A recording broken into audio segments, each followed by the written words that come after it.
Hey, welcome to Integrated Preparedness. I'm Steve Smith. Most of you guys know Mark.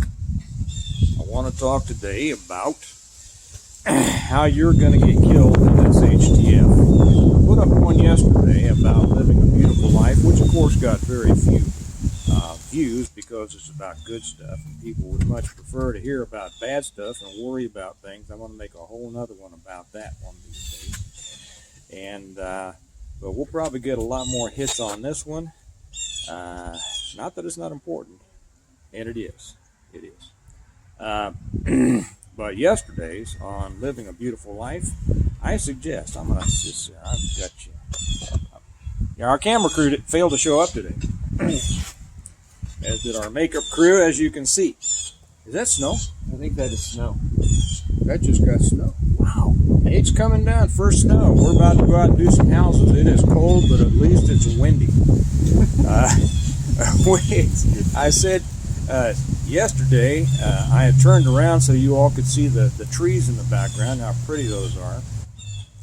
But it made me look like I was in silhouette. It made me look like I was in witness protection. I'm not really. Not yet, anyway. Never would be. And somebody said, well, I prefer that background to looking at your front door. Well, okay. So today, by the way, welcome to all of the new subscribers. It's great to have you here. Welcome for those of you who are on YouTube and those of you who are over on Patreon. I just put a couple of new ones over on Patreon. One I suggest everybody watch. It's called Fake Instructors. The world is full of fake instructors, and they talk a great game. That's why they make a lot of money and they get a big following. People who teach things they have never done themselves. They have learned from somebody else or been told about or read about or imagined or made up in their own little minds. And I tell a story from back when I was in DEA school on that one. So that one's over on Patreon. You know, the worst thing you get, the more people you got popping up wanting to tell you, they can tell you how to do things. And I'd suggest you go watch it if you like. I also put up one over there, just put up one of my old ones about the three enemies. When things get really bad, you are confronted with three enemies. I've taught this for 35 years. I used to teach it to my combative students and martial arts students. It's the way of looking and understanding what you're really up against in not only an attack, but any kind of threat situation, an emergency situation. So those are up over on Patreon. You get more over on Patreon than you get on YouTube. So there you go. I always put the link down there if you'd like to join me. And for that idiot who is right now on his keyboard saying, "Why don't you get to the point? Stop pumping your Patreon page." Hey, this is for people who are a little more serious than you, jackass. Okay? For people who really want to get to the meat, don't want to have to deal with that kind of stuff. Okay. Now, how are you going to get killed in SHTF? Mark and I have spent 2 lifetimes seeing and dealing with all the different ways people can get killed. Would you say that's fair to say? That's fair to say. I'd say so.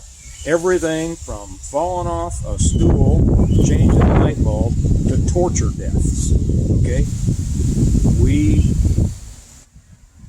If we tried to write a list of all the ways that we've seen people die, I don't know how long it would take us, but we'd probably keep thinking up more and more memories would come back to us. That's what I want to get to about. You know, Joe Fox over on Viking Preparedness has a good saying. He says that the 2 greatest threats, I try to get this right, the 2 greatest threats, he says, in a grid down or an SHTF or a Teotwaki situation are starvation and people behaving badly. And I would agree. I agree that is certainly among them. I'm going to add to that. I'm going to add that I think the greatest threat in an SHTF grid down situation, and you'll have people behaving badly and you'll have people starving, but whether these others are more or less than that really doesn't matter, because they are a great percentage, and that is simply accidents and illness. How many people you've seen die from accidents?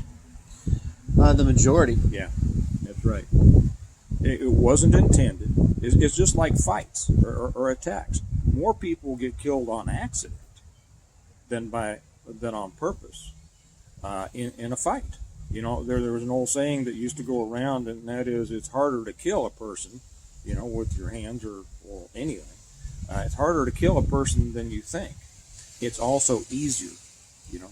And I think I've probably seen more people die as a result of an accident, whether it's falling back after a punch and hitting their head on a bar stool or a car bumper or a street curb or something like that, than actually from the beating itself. You know, we could probably go through a long litany of all the ways that we've seen people die, and it would be a surprise to most people, because most people, well, you know, they live a life of contented, ignorant bliss. And I don't mean that as a put down. What I mean that is that most people they don't live lives where they know a lot of people who die, right? Violently, either on purpose or by accident. And so it's an anomaly in their life, and they think, oh, that's horrible, that's, you know, but it never happens as far as they're concerned. And when you spend your life like we have, always dealing with that stuff, we have a different attitude. The other would be simple illness and sickness. You know, and separate, and this isn't necessarily separate from accidents, but you know, the infection that comes about as a result of an accident. So how those two come into play is that these are the unexpected things. You might die from starvation. You might die from people behaving badly. But the first you can plan against. You can plan for. You can prepare for. The second you can also, you know, prepare for to the best of your particular ability. And abilities vary. The others are different. And like I've said, and we say, you know, a lot of the bad stuff in life happens in the cracks. It doesn't happen when you're thinking about it, when you're prepared for it. It happens when you're not thinking about it, when everything seems to be going fine, right? Exactly. Right? That's when I was setting a jump ladder on that house, right? I thought everything was just peachy. That's right. And we were, man, this was some years ago. And I just made the comment on the previous house, man, we're really making good time. This is where, and I'd set that ladder, be bopping up the bit. Bam! All of a sudden, life changed. It wasn't even a hold my beer, watch this. No, it wasn't. No, it was just a normal thing that, looking back, I see where I missed something, right? But it becomes so normal. That's where the danger is. The danger lurks when you're tired, right? When you're sleepy, when you're, you know, undernourished, or when you're comfortable. Would you agree with those things? Oh yeah, 100%.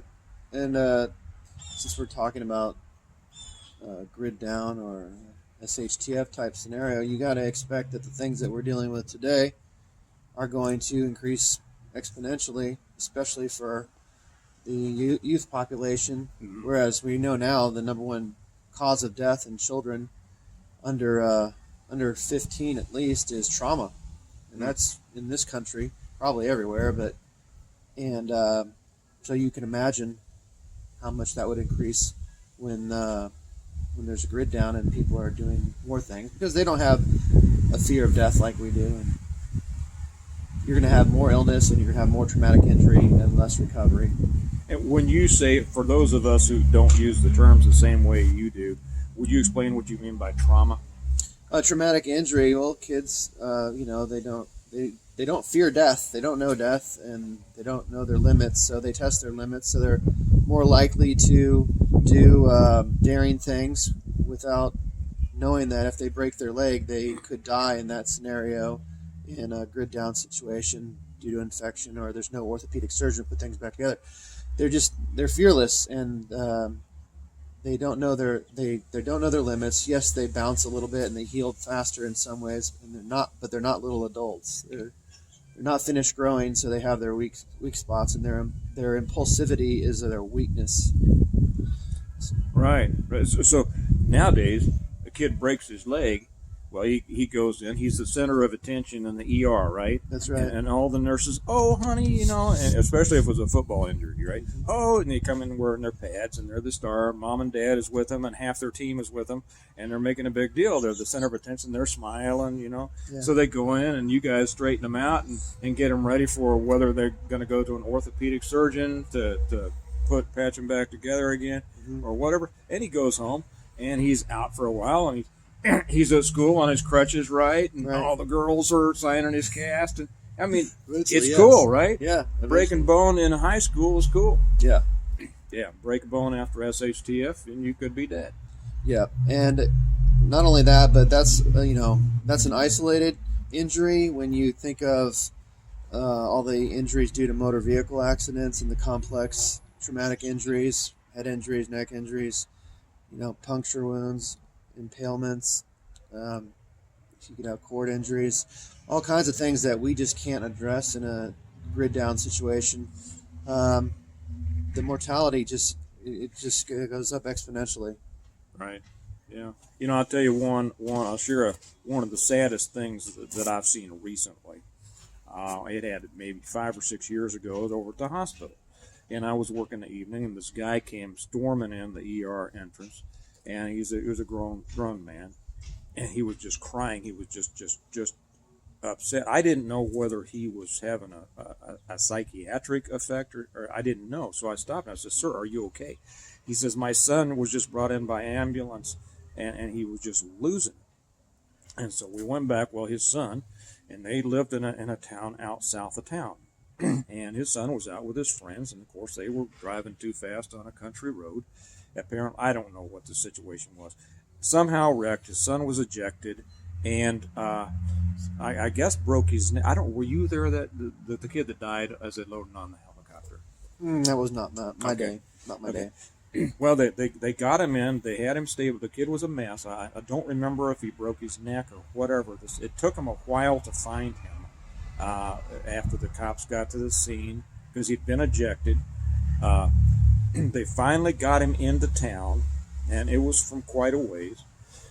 Got him stabilized enough, but it was more serious than they could deal with at the smaller hospital, and so they called in a chopper to get him down to the main hospital in the city.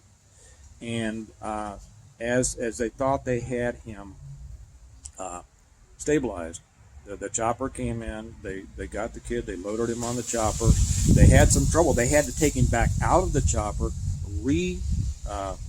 stabilize him, and then tried to get him back into the chopper again, because I guess they're more limited on a chopper as to what they can do, right? Than what you would be in an ER. And got him in there. Thought he was going to be okay, and he died on the chopper on the way to the main hospital. There's some lessons there. First off, people told me, and I won't vouch for this, people told me that had he been a little bit closer, had he been able to get to the hospital a little bit sooner, his chances would have been better. Who knows? Who can say? Nobody knows.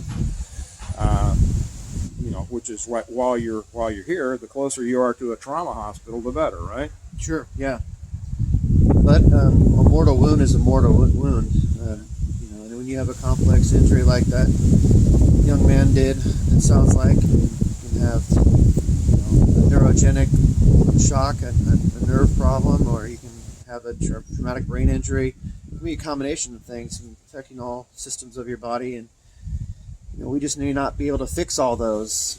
Some things we can, but right. It's a time. That's why we talk about the golden hour. We mentioned in a previous video for traumatic injuries, it's kind of a statistical number that they gave we've come to discover that people need to get surgical intervention to increase their mortality, and your mortality goes down or goes high after that if you don't get that intervention in a trauma.